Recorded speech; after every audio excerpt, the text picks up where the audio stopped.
Hello po, welcome po sa aking channel.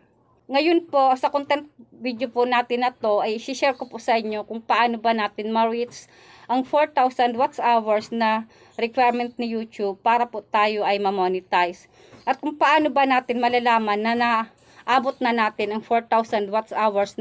Kasi po, dapat po ma-reach natin ang 4,000 watts hours na requirements ni YouTube para po tayo ay ma-monetize sa loob ng 365 days. Kasi po, kapag hindi po natin na-reach yung 4,000 watts hours sa loob ng 365 days ay mag-uumpisa naman po tayo. Ang isi-share ko po sa inyo ay based po sa aking experience, paano ko po na-reach ang 4,000 watts hours na requirement ni YouTube. Ito po, based po sa aking experience ay sa loob ng 4 months and a half, na-reach ko po ang 4,000 watts hours na requirements. Hindi po ako nag-download ng mga app para po ma-reach ko yung 4,000 watts hours. Hindi po ako nag-try ng mga watts to watts. Kasi po, minsan po natitrace po siya ni YouTube. Organic way po ang aking ginawa. I-share ko po sa inyo kung paano po ako nakaabot ng 4,000 watts hours sa loob ng 4 na buwan at kalahati. Una po, gumawa po tayo ng mga informative content na maging searchable sa YouTube. Yung content po na may matututunan ang mga viewers. Huwag po natin isama yung mga personal vlogs natin about sa buhay natin, kung anong ginawa natin, anong pinagkaabalahan natin. Kasi po, bilang baguhan po sa YouTube, hindi po tayo sikat para po panuorin ng mga viewers ang ating mga personal vlogs.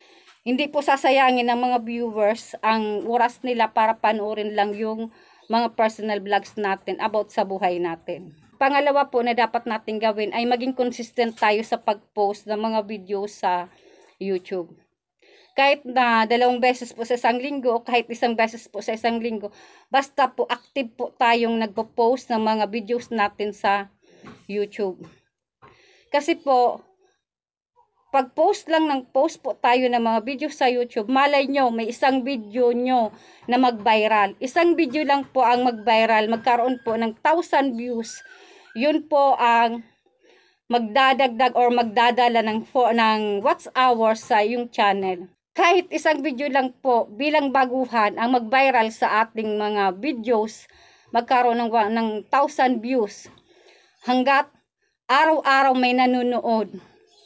Yun po ang magdadagdag ng ating watts hours araw-araw. Pangatlo po na i-share ko sa inyo ay kapag may post na po natin ang ating video sa YouTube, ay i-share po natin sa ating mga social media accounts like Facebook page or basta kung ano pong social media accounts meron tayo, i-share po natin yun.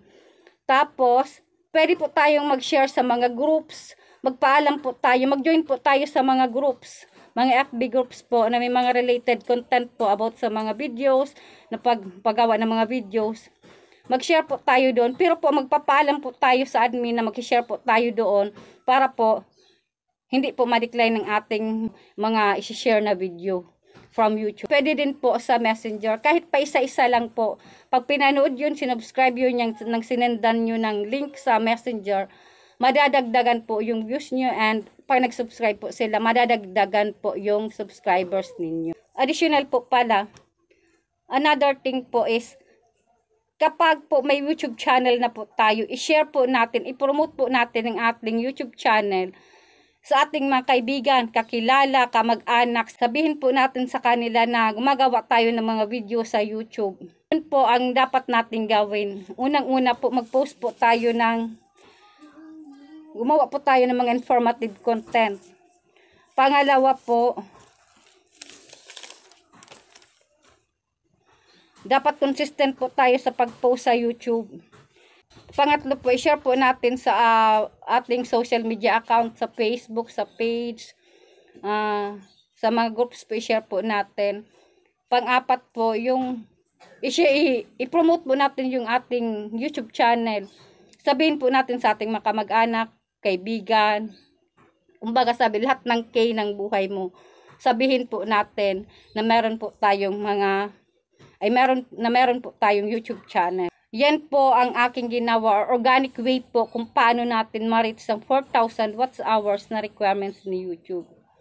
Di po ako nag-download ng mga apps about sa mga paano dumami ang watch hours. Hindi po ako nag-ano ng mga watch to watch.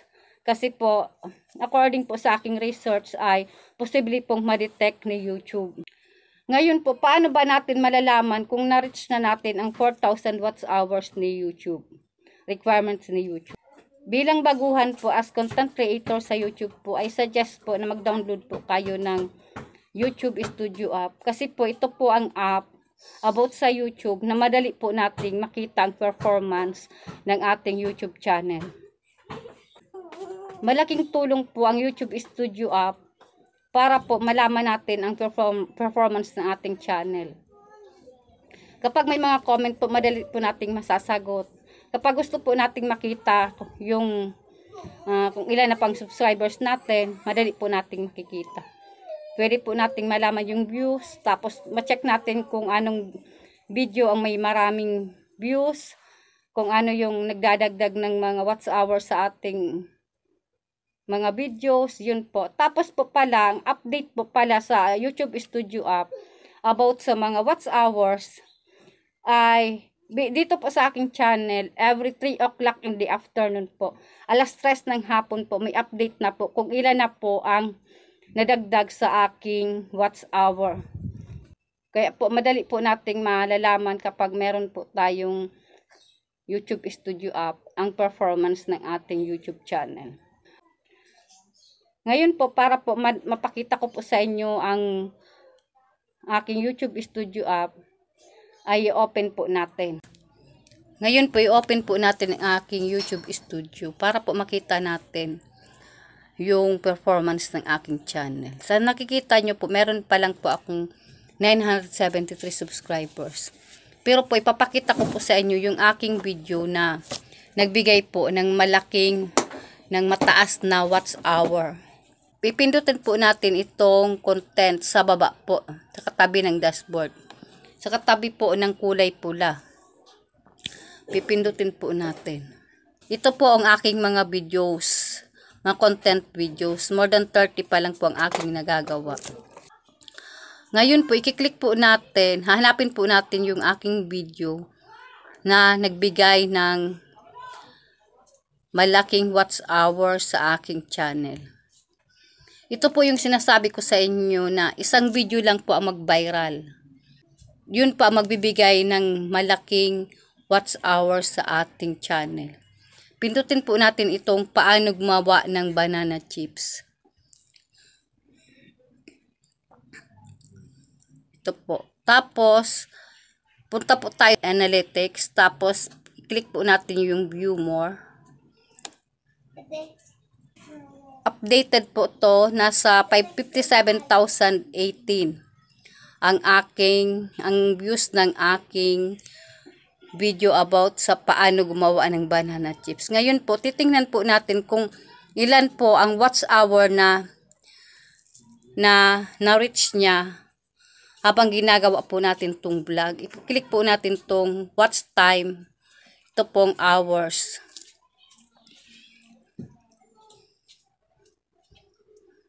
Aking pong banana chips ay meron pong watch hour na 3,774.9 watch hour since po na-publish siya. Ito po ay na-publish noon lang pong 3 months po itong na-publish. Since po ma-publish siya, nagkaroon na po siyang 3,774.9 watch hour. Ngayon po, para po ma-check natin yung watch hour ng aking channel. Na-reach ko na po ang 4,000 watch hour ng aking channel. Pero titingnan po natin dito sa earn, dito po sa baba, yung may dollar sign. Click po natin. Tapos punta po tayo dito sa baba. How do I join? Makikita po natin dito na dapat ay ma-reach natin ang requirements para po makapag-apply tayo sa YouTube Partnership Program. Dapat po sa subscribers ay magkaroon po tayo ng 1,000 subscribers. Dito po sa nakikita nyo sa aking subscribers, wala pa po akong 1,000 subscribers. Tapos dito po sa kahit alin po sa dalawa, dapat ma-reach nyo po yung requirements. Ito pong public watch hours, tsaka tong sa short videos po. Mahina po ang aking shorts video, mga shorts video po, kaya ito lang po ang aking views sa short videos. Tingnan po natin tong may 4,000 po sa gilid.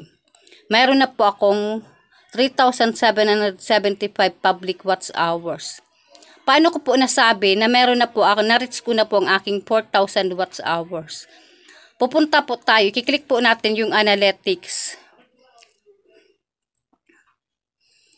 Tapos, hanapin po natin yung watch time, hours.